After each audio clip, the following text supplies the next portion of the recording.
In this video, I'll be showing you step by step how to create a script inside of Tradingview. It is super easy to do. So the first thing you need to do is open up your favorite browser, and then from here you'll need to go up to tradingview.com. Once you're in here, you'll need to sign into your account or create an account if you don't already have one. Once you've done that, you should be doing something like this.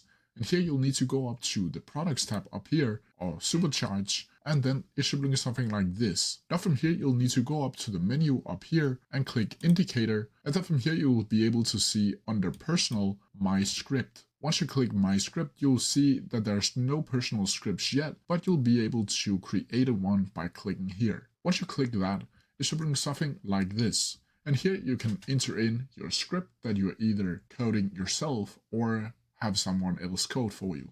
Now from here you can click right here to save the script.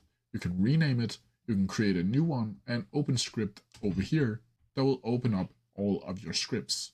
You can also add to chart by clicking here. You can save it by clicking here. You can publish script by clicking on this right here. And you can do more where you can change the editor settings. You can open it up in a new window, a new tab. You can add a profiler mode, pine logs, release notes, and you'll also be able to get some help down here. That's how you do it. If you have any questions about it, please leave them down in the comments section below and I'll try my best to answer them as quickly as possible. See ya!